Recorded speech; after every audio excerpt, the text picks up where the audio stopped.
Namo tassa bhagavato arahato sama sambuddhassa. Namo tassa bhagavato arahato sama sambuddhassa. Namo tassa bhagavato arahato sama sambuddhassa. Hi again. Nice to see everybody. Nice to practice with you. And we continue our discussion of the Maha Satipatthana Sutta. And today it occurs to me, when we started this discussion, it was cold winter, but here today it is starting to be spring. And the birds are out, and there's a little dabble of sunshine, and we're starting to experience that change. And I promise that we will finish this discussion before next winter. All right, we'll get it done sooner than that. Actually, we're wrapping this up. We're coming around the bend. And today we really finish the discussion of what is the Satipatthana Sutta. And we've talked before about how the Maha Satipatthana Sutta has the addition of the Four Noble Truths and the Eightfold Path. And so today, as we wrap up our discussion of this, I want to take a look at the kind of midterm of where we've been and what we've looked at and what we're about before we dive into this next most important section where we really truly dive into the deep profound discussion that the Buddha brought to us. So I'm going to go ahead and share my screen and we'll talk about the sutta a little bit. So again, this is the Satipatthana Sutta. So it's the foundations of mindfulness or frames of reference. And so just to kind of review what those frames of reference have been, mindfulness of the body. We began by discussing mindfulness of the body, and actually we slowed down after we discussed mindfulness of the body and could have probably added another 4 weeks just talking about mindfulness of the body, but we covered it kind of quickly, and we looked at observing the body and all the body's activities. This is where we learned about anapanasati, the tool of watching in and out breathing meditation. We discussed how you pay attention to the body regardless of what posture it's in and cultivate an understanding of what it's doing. And we looked at the bodily parts, and this, my note doesn't fully expound, but we also looked at the cemetery meditations and looking at the fact that death is inevitable and our body will break down and decay. And those are all parts of the mindfulness of the body. We looked at mindfulness of feelings and noticing the experiencing feelings as pleasant, unpleasant, or neutral. We looked at mindfulness of mind and started to look at different states of mind and how we experience them. Awareness of whether it's concentrated, distracted, calm, or agitated, expounded mind. We looked at whether or not there's mental qualities present. We looked at various ways of identifying and noting mental objects, including the 5 hindrances. We talked about how the 5 hindrances keep us from expanding our practice. And we come to the 7 factors of awakening. But before I go on any further than where we are right now, I want to kind of look at what this is, because this is not the Buddha saying that we, have to believe this thing over that thing, or that we need to have faith in him. This is not a charge of my ideas are better than your ideas. This is an invitation of free inquiry. And I think that's really important. It's if you look for yourself, at yourself, in your experience, and look directly, you'll see this. And more than just an invitation to free inquiry, it's a challenge to say, is this so? Is it so that when you observe your body, you can see that it will change and decay? Is it so that if you slow down and use concentration to see your feelings, you can note them as pleasant, unpleasant, or neutral? Is it so that your mind experiences different states and it moves from one to another. And that being said, can you see that there are mental qualities such as defilements and hindrances that happen to those mental qualities? Is it so? That's the question. And he gives you a way to look and sends you to look, but you have to do this for yourself. This has to be free inquiry. So, since it's midterm, it's time for a pop quiz. But since we are in a realm of free inquiry, the challenge here is not a pop quiz about your understanding of these suttas, but rather we're going to inquire as to whether or not this is working out for us to do this practice. Again, this is a practice. This is something we've been doing. We've been looking at it over several weeks. So the question is, what are we seeing in this practice? Is this functioning? So I'm inviting today discussion. I'm going to ask 7 questions. We'll look and see, and you tell me what you guys think. Is that fair? Pop quiz. So fair. We're quizzing the Buddha and this practice. And I'll start with this one. Has this practice, and specifically all these things that we've been talking about, the Satipatthana Sutta, has this practice helped you understand what the Buddha meant by mindfulness? And how has this helped you to be more mindful? I'm just going to pose that question and stop sharing and open up to discussion. How has this practice helped you to understand mindfulness, as the Buddha puts it, and be more mindful? What do you think, guys? Oh, before I answer the question, am I muted? No, I'm not muted. Okay, Oh, before I answer the question, before I offer an answer, I yes, will sir. say we will never actually ever finish discussing the implications of the Maha Satipatthana Sutta because it's the foundation of the practice, and so we'll always be coming back like, oh, that's what he meant by mindful. Oh, Yeah. oh, that's right. So that is like there'll be a new level of experience too. Ah, I am a sack of beans, you know. Yeah. And Yeah. Yeah. but yeah, go ahead. That's all I wanted to say. I would say that over the last 4 years or so, we've touched on all of this really at one point or another. You know, and I think for me, my experience of this doing a more deep dive is it serves as a good reminder of the things that we have already touched on. So it's actually good to dig in a little more. So I know it's Yeah. probably not what you're asking, but that's my No, impression. no. You know what? Actually, we have 7 questions here. So that I think is a perfect answer to another one coming up. But this one, you're right, specifically is about mindfulness. Like, what does mindfulness mean? What are we doing when we're mindful? How does mindfulness happen? Vicky told a story about mindfulness and how her mindfulness cued at the bottom of the stairs. She had it occurred to her. So the question is, in these practices that we're doing, are we experiencing mindfulness in a deep way, do you think? And any thoughts on that?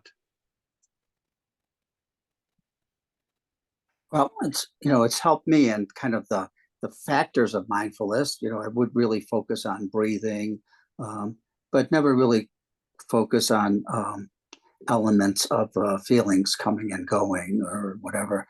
I would kind of do one element of the 4 elements. So this has been helpful in that way. So you would say that this has helped you to find, I mean, frames of reference to be mindful of, which is what the promise kind of is. But yeah, mindfulness is the Yeah. first question here. But you would say, yes, mindfulness has arisen. Everybody, thumbs up, mindfulness has arisen. Mindfulness has arisen. All right, mindfulness has arisen. Okay, so then let's go to question 2 here. How has this investigation of the Dhamma helped your understanding? And so specifically, we're talking about we are investigating the Dhamma here. We have slowed it down. We've started to pick it apart. And this is where I think Linda was speaking to just a minute ago. She was saying, by really taking this and really picking it apart, it's helped to do the investigation, has helped to clarify all the different things we talk about when we talk about Dhamma. I think that's what you. So again, I think investigation of the Dhamma is the question here. Thoughts about that? the interesting word was remind. right? Linda used the term Yeah. remind. Yeah. And there's a certain Uh-huh. element of, it's like, if you can break that word down, it's obviously, to recall something in the mind, but it's also to go back to being mindful, Yeah.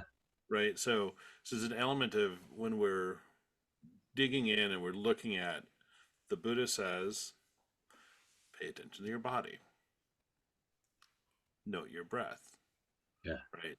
The disciple is breathing a short breath and notes, oh, I'm breathing a short breath. The disciple breathes a long breath. Oh, and in each one of those acts is a reintegration of mindfulness. Like, go back to being fine, because the minute you stop, you're off like, oh, I got a gardening to do today or whatever. Your kind of brains goes Yeah. whatever. It's like, oh, the taxes. Oh, I got to get this form done, and then you're like, breathing in. I'm gonna just remind. Yeah. And the investigation kind of being the important thing, because it's like we remember to investigate as we're going, and we're breaking down and really trying to understand. That's important. So thumbs up for investigation of the Dhamma. All right. Let me share my screen again. We're going to go to 3.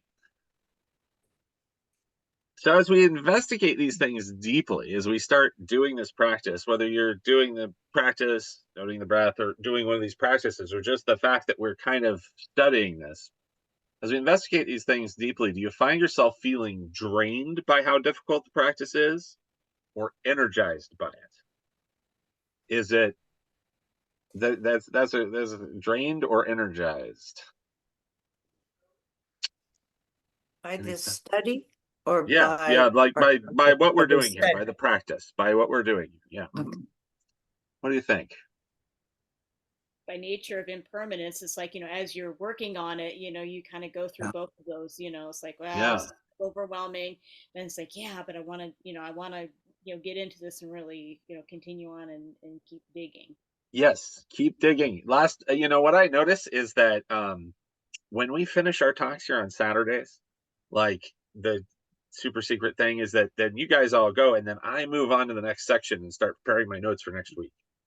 And what I find is I have spent every Saturday like practicing, because I leave here and then I'm like, oh, I'm so into this. This is like, I'm enjoying this study. I'm enjoying the inquiry. I'm learning a lot from this, and it's raising energy during my week when it's like mindfulness seems to perk up because I'm doing some of these practices I'm noticing during the week. And yeah, for me, that's what I'm noticing. Wondering if you're experiencing a similar thing. Well, I am. I'm doing more close readings of the suttas or the Dhammapada. Before I would kind of read it kind of quickly and say, okay, I've kind of got it, and then move on to the next one and kind of say, okay, I think I got it now. And I repeat it to myself and, I think about Yeah. it, but move on. But, I find similar to you, like before on Saturdays, I would read the section before and then sometimes read it after and do a little closer reading. So that's been nice. Yeah. So the practice in and of itself, would you guys agree, seems to be generating energy that makes inquiry more energy into the inquiry. Will we give a thumbs up to energy? Yeah. Yeah. Yep. All right. I can move on with other suttas after this. I think it would be good. Yeah. No, let's keep going, right? So that's good. Okay.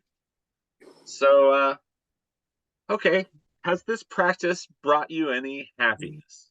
I mean, we're testing the Buddha now, right? So isn't this the end game? Like we want to see, has it helped you to understand in a way that's joyful and uplifting? Like, would you apply joyful and uplifting? I mean, cemetery meditations are kind of a drag, but would you say that overall this experience is joyful and uplifting? Yes. Yes, says Chris. It is joyful voice. Yeah. Joyful and uplifting. And uplifting. Yeah. And, Now, Vicky, chiming in. Joy and uplifting. What do you think? I think so. Yeah. I don't mean to be hesitant about it, but it was like, I'm very aware that it's an experience that I look forward to now on Saturdays. Excellent. And I kind of looked at that a little bit, and it has to do with you, the people, and you, the teacher. And it's a pleasant, it's a good, I don't, it is a pleasant way to learn. I don't Yeah. know. Joyful, I'm not sure I've got up and danced about it yet. That was just almost, that part feels like, but we have a lot of laughter. Yeah. Yeah. Um, Yeah, we do. yeah, yeah. Good. Okay. yeah. So thumbs up to Joy. Mhm. Yeah. Okay. So how about how's this practice, and again, kind of specifically like what we're doing here as a group, as well as like just these specific instructions in the sutta, how does it affect your state of mind? Does it bring you a sense of confusion or calm and serenity? I'm testing this stuff now again. So All of the above. all the of the above. above. Sometimes Yeah. it's confusing, but Mhm. there is calm and serenity. I say this to some of the folks who are studying astrology with me. It's like confusion is a great place to start in. Because if you're Yeah. confused, you're like, oh, I'm confused. I need to scrutinize what's going on a little bit more to understand. And Yeah, so I want it clear. I think that the interesting thing on that, so it's like confusion is just as good as being calm and serenity, but the great part about confusion is that if you're confused, you're on your way out of being confused.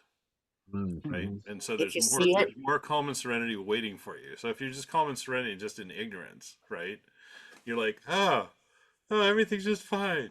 It's like, yeah, I'm avoiding it. And then I'm confused. What's going on? What's going on? And you start looking around. And then as you acquire awareness, perception, mindfulness, it leads to calmness. But I think confusion is a good state to be in at times. Yeah. So experiencing that, sometimes confusion, and sometimes the confusion kind of shifting. What's the experience? Would you say that the experience of that is one of conflict or tranquility? I would say conflict. Conflict. Okay. Right. Well, I am shooting for tranquility here, but Okay. I'm shooting for tranquility here, but that's Go, okay go for because it. this is inquiry. So I'll tell you because my question isn't really getting it. What I'm seeing is that the more I practice with this stuff, the less confused I become. And the less confused I become leads me to this kind of serenity, you know, where it's a peace that comes from knowing.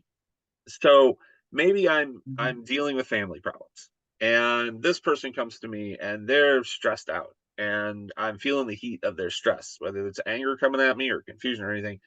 And yet I'm able to sit there and digest it to where even if there's confusion from all the stress, I can kind of approach it from a detached way that's tranquil. Does Yeah. that make sense? Because Yeah. my No. question's not doing a great job of doing it, but to Yeah. the tranquility of it. Yeah. Okay. So to me, what I was saying was like the state of confusion, by its nature, confusion, like confusing, things going in all sorts of directions, can appear to be conflicting. But the fact that as you develop and like work on the skill, right, the meditative skill, and getting into the kind of serene state, confusion becomes a tool to help you find where you can discover more. Is kind of where I was going with it. That makes sense. That So makes so sense to me. it's like you note, oh, there's confusion here, Yeah. Yeah. and look at that. That's what So things look then, kind of pointing to the same thing, but this would be what I'm out of inquiry. This is what I'm asking. So just ponder this, and you guys tell me what you think. But you're sitting there, and out of the confusion, and out of the looking at it deeply, and out of that is that there still arises a sense of, I am looking for the word tranquility. like. Yes. So tranquility of like even in the storm, even in confusion, even if these mind states shift, still kind of tranquil. What do we think? Thumbs up, tranquil, I think. or another thought? Linda, you're still right there. I can see it. What do you think? Well, I guess maybe I'm thinking more of along the line of like coping, because Ooh, there's always stuff going that's on, and good. it's like you either rise to the occasion or you fold, and I think that this practice has really helped me to like rise to the occasion or cope, so to speak. That's Yeah, nice. I like the word coping actually really yeah. well. I think sometimes the confusion, when I first heard it, it sometimes leads to doubt, Mm, and the clarification of the sutta and the clarification of the process has kind of, alleviated some of the doubt. And so yeah. that's kind of worked positive for me in that way. Yeah, nice. I kind of like it that way. All right, so we'll get at least a half a thumbs up to tranquility and disability. Okay. Um, we'll keep going here. Where are we at?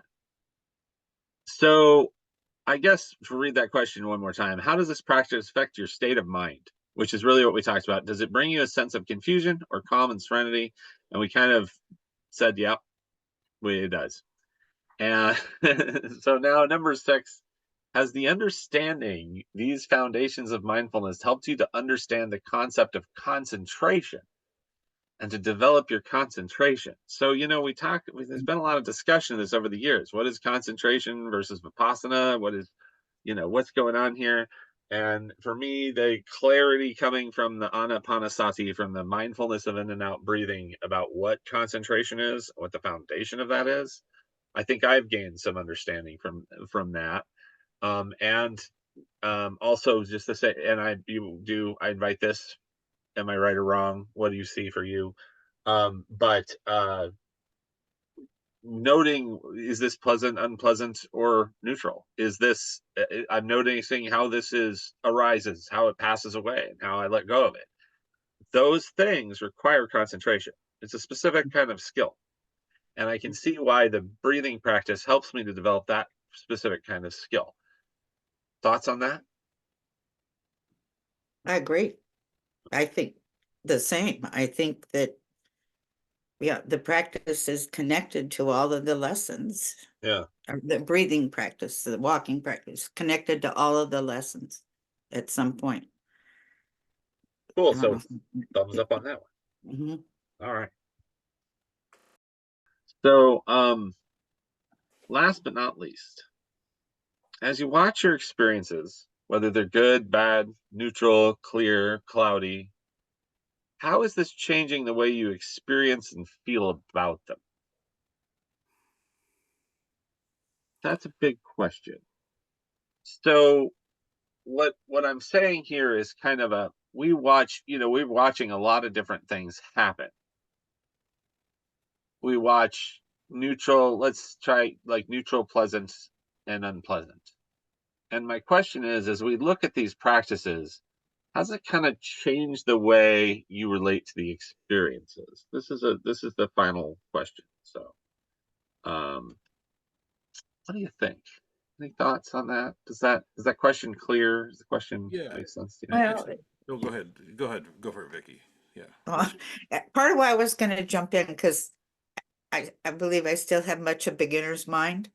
So sometimes Good. I like to just go ahead and say what I'm thinking Yes, before please. I hear everybody else. Does that, I don't, Oh yeah, please, please. just, yeah. Yes, I think that it has very much, I very much want to keep seeing and noticing and connecting. I don't know what the words were in your little quiz, but Yeah. yes, that's in that area. However, it has been an up and down experience for me, which every day is, but it sometimes I feel like, oh, I think I'm feeling too much. And Mhm. and it's hard to take it. Yeah. Hmm. And then I take a breath. And kind of rethink that. But that's because I'm doing some work on some memory level stuff. In therapy work, we're doing a bunch of memory level stuff, and so I've got a whole lot of memories coming up also. and it's coinciding with this work, which I think is good.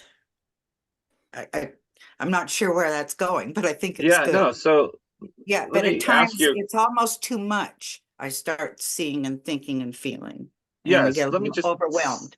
say it back to you so I know that I'm hearing you clearly. And that is that sometimes you see these things and you're dealing with emotions, or you're dealing with memories, and you're dealing with the stuff of life, and it arises and it becomes a lot. And so you see that your mindfulness cues. It says, oh, this is a lot.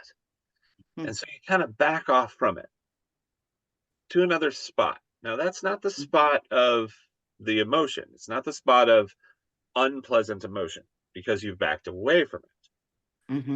So it's also not a spot of, it's not the joy, and it's not, you don't like it, you don't not like it. And in fact, it's not even really neutral. But maybe we reach this at a point of kind of equanimity, where we get to where the practice leads us to a point where we're able to, and I think we've said this in several different ways, but where we kind of stand off and see what's happening, but with equanimity. So we're not saying, yes, let this memory take me over, or are we pushing it away? We're just kind of right there in the middle. Does that sound right to you? Yes. Yes. Yeah. Yes. I think we're all experiencing that same kind of thing too. Everybody else kind of agree? Yeah. Thumbs up for equanimity? Yeah. All right. Well, that's all good stuff, because these things, these 7 questions that I've posed, are actually just a backwards way of looking at the 7 foundations of awakening, 7 factors of awakening, which is this week's topic, which is the next paragraph that we have to talk about, and the very last section of this examination of the mind and the 4 foundations of mindfulness. Bojjhaṅga is the Pali, and Bojjha is related to Bodhi, or awakening. Bodhi as in awakened mind. Bodhi mind, awakened mind. And Anga meaning factor, part, or limb. So these are all factors in awakening. So what is awakening? I think awakening is that free inquiry that we're talking about. It's awakening to what's happening, setting aside anything that you might bring with you into the inquiry, whether it's your own conditions, whether it's thoughts about what goes on, and just looking at what's actually happening. And when we do that, we're we're doing 7 things. And collectively, this refers to these interrelated qualities that we're getting out of this practice. And so these are the 7 factors of awakening: mindfulness, sati, staying present and aware of the current moment and actions. 2, investigation of qualities, dhamma vichaya, examining and understanding the true nature of phenomena. And we looked at how the examination of this has been beneficial. Energy, applying effort and persistence in the practice. And we noted that energy arises as we become more knowledgeable in the practice, that energy comes out of the practice. Energy is one of the factors that we've experienced. Joy, cultivating delight and interest. And we talked about, Vicky mentioned, we like hanging out on Saturdays and look at this. We've all been interested in this. Tranquility develops as calmness comes in both body and mind. Concentration, focusing the mind steadily, and tranquility is where I messed up the question with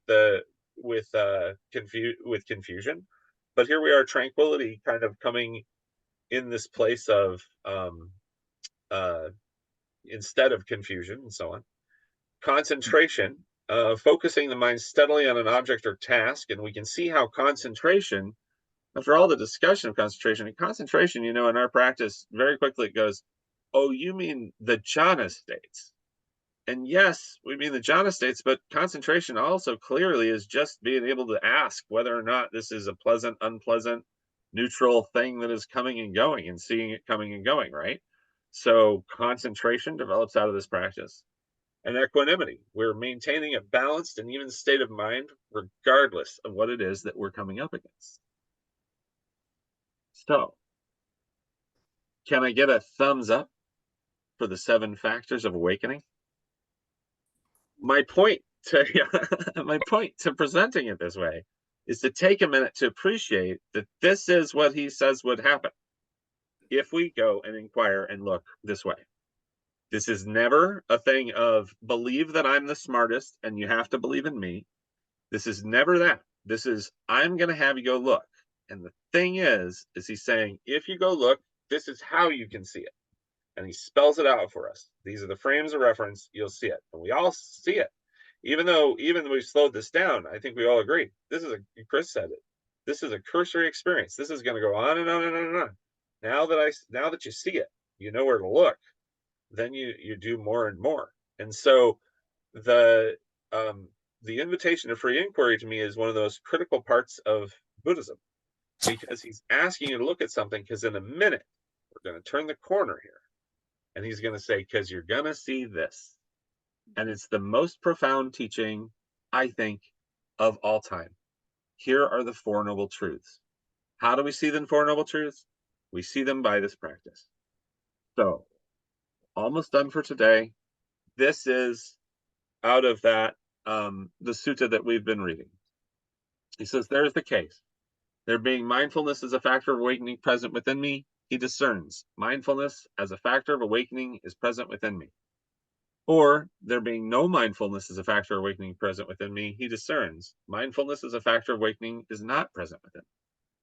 He discerns how there is the arising of unarisen mindfulness as a factor of awakening. And he discerns how there is the culmination of the development of mind. And he discerns how there is the culmination of the development of mindfulness as a factor of awakening once it has arisen. And this same formula, as in before, is given for all of these things. So you're saying, look at that. Energy is present in me, and tranquility and equanimity are present within me. And we're seeing that, and we're seeing the factors that make that arise.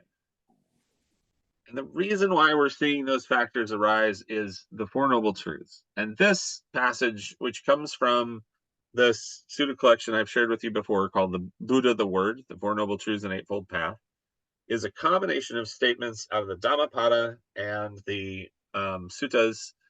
So the Maha Satipatthana Sutta and the Eightfold Path. And it's got to be my favorite passage. So, thus has it been said by the Buddha, the enlightened one. It is through not understanding, not realizing four things that I, disciples, as well as you, had to wander so long through this round of rebirths. And what are these four things? They're the noble truth of suffering, the noble truth of the origin of suffering, the noble truth of the extinction of suffering, the noble truth of the path that leads to the extinction of suffering. And as long as the absolutely true knowledge and insight as regards to these four noble truths was not quite clear in me, so long was I not sure whether I had won that supreme enlightenment which is unsurpassed in all the world, with its heavenly beings, evil spirits and gods, amongst all the hosts of ascetics and priests, heavenly beings and men.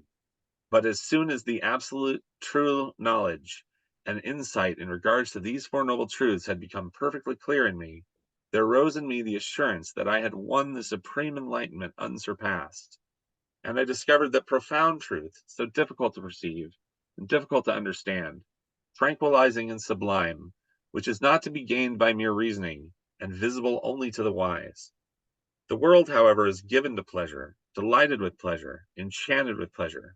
Verily, such beings will hardly understand the law of conditionality, the dependent origination of everything. The incomprehensible to them will be also the end of all formations, the forsaking of every substratum of rebirth, the fading away of craving, detachment, extinction, nirvana. Yet there are beings whose eyes are only a little covered with dust. They will understand the truth. So he's telling us here that it's out of this gaining of wisdom, it's visible to the wise, that he gained understanding of this thing that was the whole game changer for him. And that's where we're going next. So I wanted to present this in a way where we all saw together that, yep, look at this little practice of things that we've been studying is, in fact, raising those 7 factors of awakening inside us that we're all experiencing. It's right there and available, and it isn't elusive.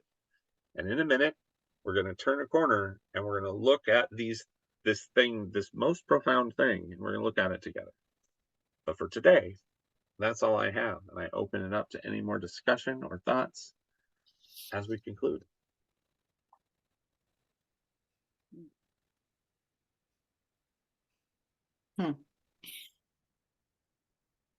I think that today's discussion does, just for me, points me in the direction to think, or ask, inquire.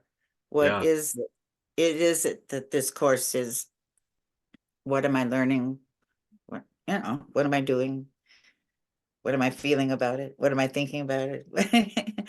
It just encourages that, although I think I've spent some time on that already. This discussion kind of opened it up a little differently.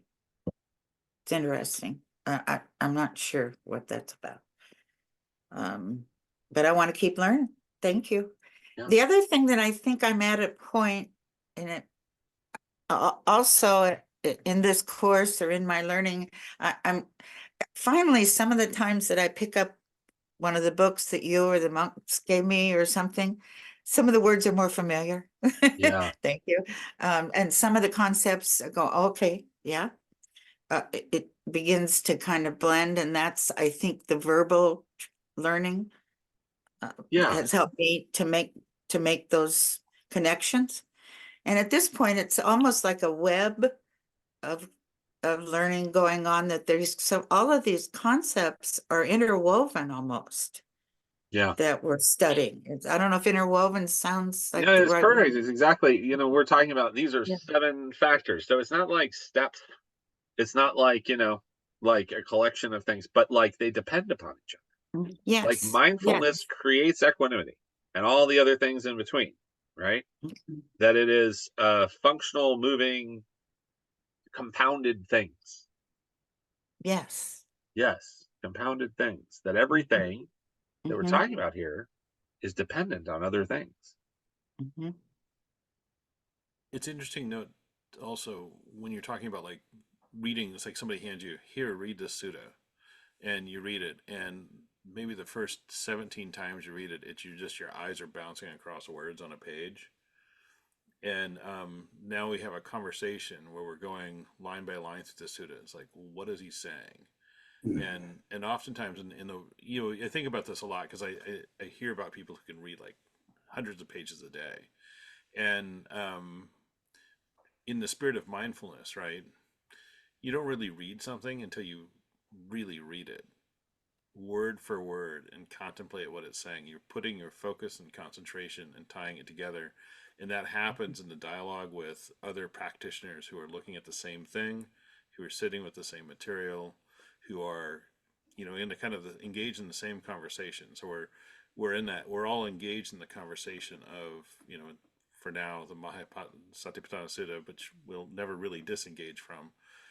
Even if you should walk away, it's still going to be there saying, pay attention to your breath, right? Yeah, right. Yeah. It's part of our conditions now. Part of our conditioning. That's right. Yeah, and Where to put in it the end, origination. yeah, this will, I think, make our other discussions all that more beneficial because, and yeah, when you're done with this, go back and just take the time one time to just read through the sutta, and you'll be like, oh, look at how my understanding has shifted. Like, yeah, I see what he's talking about here. But I'll say that I take very seriously the charge of being gifted with the opportunity to teach about the Four Noble Truths. Like I take this very seriously. And as we've worked through this practice and we've done these things, I've thought, I want to think very carefully about this and the way that I present this. And I want to make sure that I'm presenting this because I think it's important. We're rounding a corner here. He's crafted our vision. He said, hey, look over there. And if you look over there, you're going to see, if you look far enough, you'll see this. And in a minute, we're going to go look at that. And what a rare opportunity to really deeply look at that for all of us. It's not just me. It's not me. There's no me, there's no function of a me here to do this or whatever. It's something that we all are looking at together. And so I take the charge of like how to expound that very seriously. And I'm going to try to do my best. So. But with that, I'll share my our service presentation, and we'll conclude, as we always do, with reflections on universal well-being. May we abide in well-being, in freedom from affliction, in freedom from hostility, in freedom from ill will, in freedom from anxiety, and may we maintain well-being in ourselves. May everyone abide in well-being, in freedom from hostility, in freedom from ill will, in freedom from anxiety, and may they maintain well-being in themselves. May all beings be released from all suffering, and may they not be parted from the good fortune they have attained. When they act upon intention, all beings are the owners of their action and inherit its results. Their future is born from such action, companion to such action, and its results will be their home. All actions with intention, be they skillful or harmful, of such acts they will be the heirs. And as always, we'll conclude with the salutation to the Triple Gem.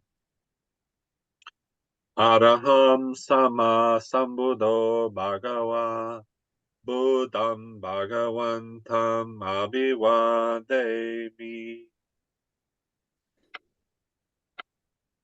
Sawagato Bhagavata Dhammo Dhammam Namasami. Supatipanno Bhagavato Sawaka Sangho Sangham Namami.